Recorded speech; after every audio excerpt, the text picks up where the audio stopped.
भी देवी की आराधना का एक स्मरण का सुख है महाराज।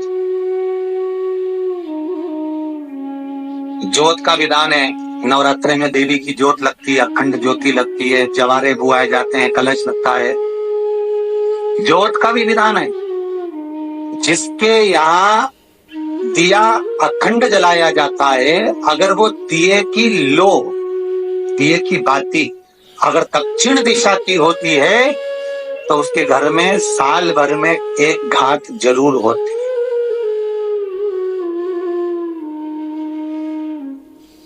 जो दिया अखंड जलता है उसकी बाती का मुख दक्षिण का नहीं होना चाहिए। अगर आपने देवी भागवत का स्मरण करा हो, देवी भागवत को अगर सुना हो, तो देवी भागवत में स्पष्ट किया गया कि पूर्व की ओर मुख करा हुआ दिया, अर्थात पूर्व की ओर ज्योत जो चलाई जाती है वो संपदा की वृद्धि करती है। पश्चिम की ओर मुख कर कर जो ज्योत लगाई जाती है महाराज, वो वैभव को देती है। और उत्तर की ओर जो मुख कर कर ज्योत जलाई जाती है, उत्तर की ओर जो ज्योत का मुख रहता है वो आयु की वृद्धि करती है, घर में अकाल मौत को रोकती है।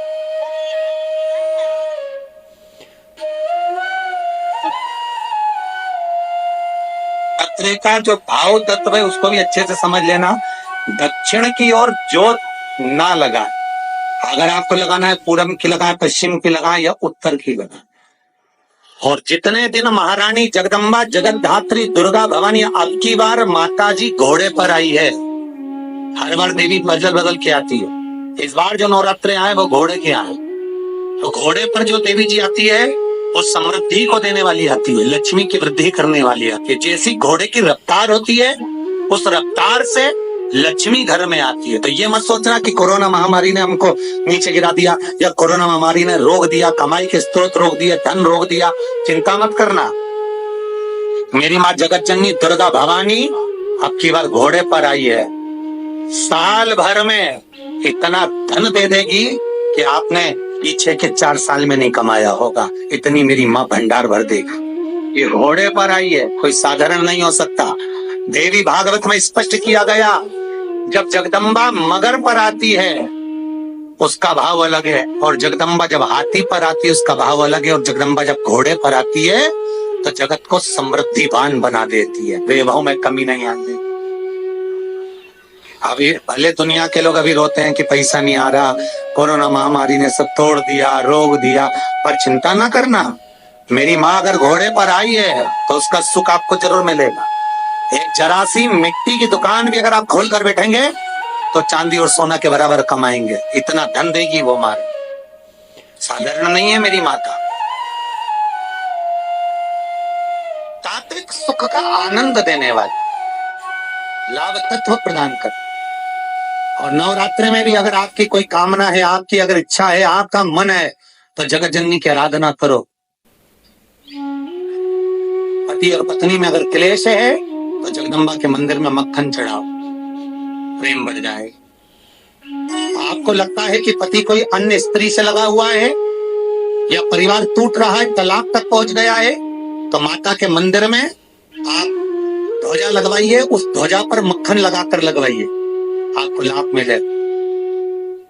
महाराज, यदि आपको लगता है कि बच्चे बहुत ज्यादा अपशब्द बोल रहे हैं, मुंह चला रहे हैं और प्रेम नहीं रख रहे, तो माता के मंदिर में लाल पुष्प, लाल चंदन और लाल चूड़ी माँ को समर्पित करिए, प्रेम बढ़ेगा। बच्चा कभी आप जी से कम नहीं बोलेगा, प्रेम की भाषा निकलेगी। माँ जगत जननी की आराधना, जगदम्बा की उपासना। नवरात्रे में 9 दिन में से कोई एक दिन ऐसा ले लो जिस दिन कन्याओं का भोजन कराओ, साथ में उनको लाल चुनरी ओढ़ाओ या कोई लाल वस्त्र, लाल पूजन की सामग्री उनको दो, सुख मिलेगा, आनंद है। सती कथा में कही थी कि नवरात्रे एकम से प्रारंभ नहीं होते, अमावस्या की रात्रि से प्रारंभ हो जाते, इसलिए उसको कहते हैं नवरात्र। क्योंकि नवमी के दिन माता जी का विसर्जन हो जाता है, जवारों का विसर्जन हो जाता है, व्रत करने वाले कन्या पूजन, भोजन, भंडारा कराकर विराम दे देते हैं। तो नवमी की रात्रि उसमें नहीं जुड़ा, पर उसमें रात्रि अगर जुड़ती है तो ये अमावस्या की रात्रि से जुड़ना प्रारंभ होता है, तब जाकर वो नवरात्रि पूर्ण हो पाती है। पितृलोक में पितृ जैसे निवास होकर भी इंतजार करते हैं। 4 नवरात्र हैं तो 4 ही श्राद्ध हैं।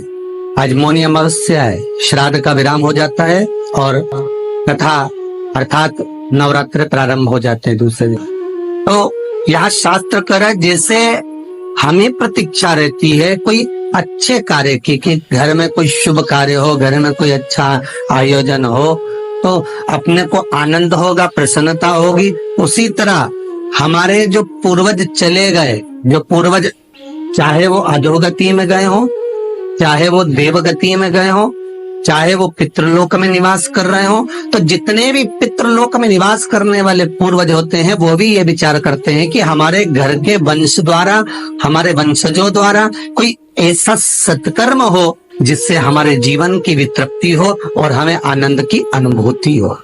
और ध्यान दीजिएगा महाराज, आपको चैत्री नवरात्र का स्मरण होगा, आपको शरदीय नवरात्र का स्मरण होगा, पर जो आषाढ़ में और माघ में जो नवरात्रे पढ़ते हैं इसका एक आनंद ही दूसरा रहता है।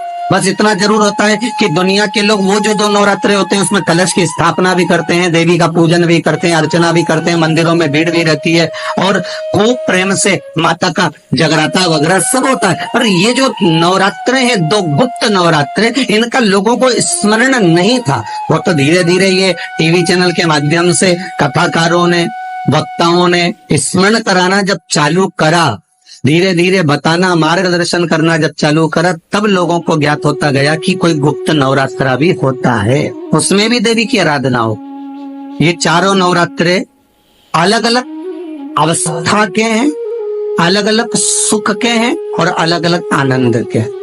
आपके घर में पितृदोष है, आपको ऐसा महसूस होता है, तो किसी भी नवरात्रि के पहले जो अमावस्या पड़ती है, जिस दिन अमावस्या रहे उस दिन चावल की कटोरी में एक कपूर का टुकड़ा रख दीजिए महाराज, छोटा सा, और कपूर का टुकड़ा रख कर उस कपूर को दरवाजे के बाहर कटोरी में ही, चावल रखी हुई कटोरी में ही उसको पितरों का स्मरण कर कर जला दीजिए। और जलाने के बाद उस चावल को कहीं भी किसी भी वृक्ष की छांव में पक्षियों के लिए डाल दीजिए। शिव महापुराण की कथा कहती है, अगर मान लो पितर आपको कष्ट दे रहे हैं, पितर आपको तकलीफ दे रहे हैं, कोई काम नहीं होने दे रहे हैं, या कहीं आपको ऐसा लगता है कि पितरों का दोष है, तो वो पितृ दोष देवी, अब ये जो आप करेंगे ये कब कर रहे हैं? अमावस्या के दिन आप उसको रख रहे हैं। अमावस्या के दिन उसको रखकर रात भर आपने रखा कपूर के साथ में, सुबह एकम पड़ गई, नवरात्रि लग गई, उसी दिन उसको जलाकर आपने पटक दिया। अर्थात उससे देवी और पितृ इन दोनों का आशीर्वाद जो प्राप्त होता है, तो घर में से पितृदोष समाप्त होकर लक्ष्मी की वृद्धि प्रारंभ हो जाती है, कार्य में सिद्धता आ जाती है। और नवरात्रि में भी देवी की आराधना का एक स्मरण का सुख है महाराज। ज्योत का विधान है, नवरात्रि में देवी की ज्योत लगती है, अखंड ज्योति लगती है, जवारे बुआए जाते हैं, कलश लगता है। ज्योत का भी विधान है, जिसके यहाँ दिया अखंड जलाया जाता है, अगर वो दिए की लो, दिए की बाती अगर दक्षिण दिशा की होती है तो उसके घर में साल भर में एक घात जरूर होती। जो दिया अखंड जलता है उसकी बाती का मुख दक्षिण का नहीं होना चाहिए।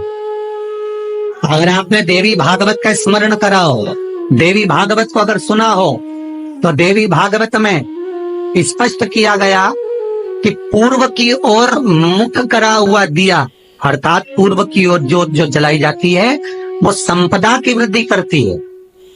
पश्चिम की ओर मुख कर कर जो ज्योत लगाई जाती है महाराज, वो बेबहू को देती है। और उत्तर की ओर जो मुख कर कर ज्योत जलाई जाती है, उत्तर की ओर जो ज्योत का मुख रहता है वो आयु की वृद्धि करती है।